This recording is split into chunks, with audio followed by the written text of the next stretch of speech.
విజయ్ దళపతి heroine త్రిషకి తన పార్టీలో ఒక కీలకమైన పదవిని ఇవ్వబోతున్నారని ఒక మాట ఇప్పుడు సోషల్ మీడియా మొత్తాన్ని కూడా ఊపేస్తుంది. అయితే ఎప్పుడైతే విజయ్ దళపతి పాలిటిక్స్లోకి ఎంట్రీ ఇచ్చాడో అప్పటి నుంచి కూడా తన వెనకాల వెన్నంటే ఉండి తనకు సపోర్ట్గా ఉండి తను గెలుపొందడంలో కూడా కీలక పాత్ర పోషించారు త్రిష గారు అని చెప్పేసి ఇప్పటికి కూడా సోషల్ మీడియాలో మనం మాట్లాడుకుంటూ ఉన్నాం. అండ్ మరీ ముఖ్యంగా సీఎంగా ప్రమాణ స్వీకారం చేస్తున్న రోజు అందరికంటే ఎక్కువగా కూడా సెంటర్ ఆఫ్ అట్రాక్షన్గా నిలిచింది త్రిష గారు మాత్రమే. నీలిరంగు పట్టు చీర కట్టుకొని అక్కడికి చాలా అందంగా రెడీ అయి వచ్చిన తర్వాత సో అక్కడ ఉన్నటువంటి అన్ని కెమెరాలు కూడా త్రిష గారి వైపే తిరిగాయి. 2-3 సార్లు విజయ్ గారు కూడా త్రిష గారిని చూసి నవ్వినటువంటి సందర్భాలని కూడా చాలా మంది క్లిక్ చేశారనమాట. సో ఇప్పుడు ఏంటంటే త్రిష గారికి విజయ్ గారు ఒక కీలకమైన పదవిని అప్పచెప్తున్నారు అని చెప్పేసినటువంటి మాట అసలు తమిళనాడు రాష్ట్ర రాజకీయాలని కూడా ఊపేస్తుంది అనమాట.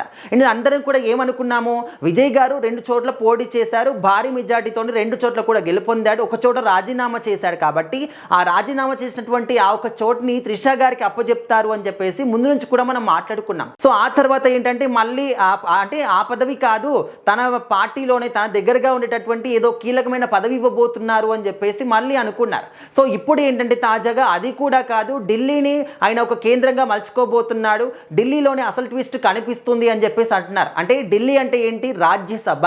సో మరి రాజ్యసభ సీట్ అనేది త్రిష గారికి అప్పచెప్పబోతున్నారు అనే ఒక మాట మాత్రం అసలు తమిళనాడు రాష్ట్ర రాజకీయాలనే కూడా మొత్తంగా షేక్ చేస్తుంది అనమాట. ఎందుకంటే ఎంతైనా కూడా తనకు రాజకీయాలు అంటే ఏం తెలుసు, మీరు రాజకీయాల్లోకి వచ్చారు, భారీ మెజార్టీతో గెలుపొందారు, సీఎం అయ్యారు, ఇప్పుడు మీరు తీసుకున్నటువంటి అన్ని నిర్ణయాల్ని కూడా ప్రజలు ఆమోదిస్తూ ఉన్నారు, అంగీకరిస్తూ ఉన్నారు కూడా. కానీ ఏం చేసినా కూడా చూస్తూ ఊరుకుంటారని చెప్పేసి అనుకోకండి. ఒక సినిమా హీరోయిన్ని తీసుకెళ్ళి రాజ్యసభ సీట్ ఇస్తానంటే ఎవరైనా చూస్తూ ఊరుకుంటారా?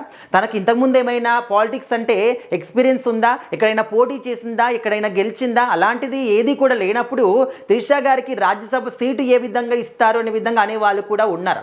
అండ్ ఇంకొక వైపు ఏంటంటే ఇప్పుడు విజయ్ గారు ఒక్కరే లేరు, తనతో పాటు కాంగ్రెస్ పార్టీ ఉంది, మిగతా పార్టీ వాళ్ళు ఉన్నారు, తనకు సపోర్ట్ చేసిన వాళ్ళందరూ కూడా ఉన్నారు.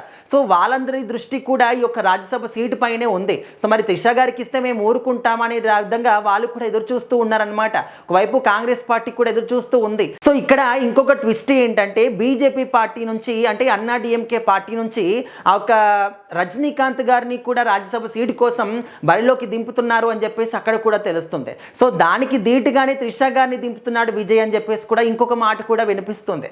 సో ఏదేమైనప్పటికీ కూడా రాజ్యసభ సీటు కోసం మాత్రం తమిళనాడులో పోటాపోటీ జరుగుతూ ఉంది, హోరాహోరీగా జరుగుతూ ఉందన్నమాట. మరి త్రిష గారికి నిజంగానే విజయ్ గారు రాజ్యసభ సీట్ అనేది అప్పచెప్తారా, లేకపోతే తనకు సపోర్ట్గా ఉన్నటువంటి వేరే వాళ్ళకి ఎవరికైనా ఇస్తారా, వేరే పార్టీ వాళ్ళకి అనేది కూడా చాలా చర్చనీయాంశంగా మారిపోయింది.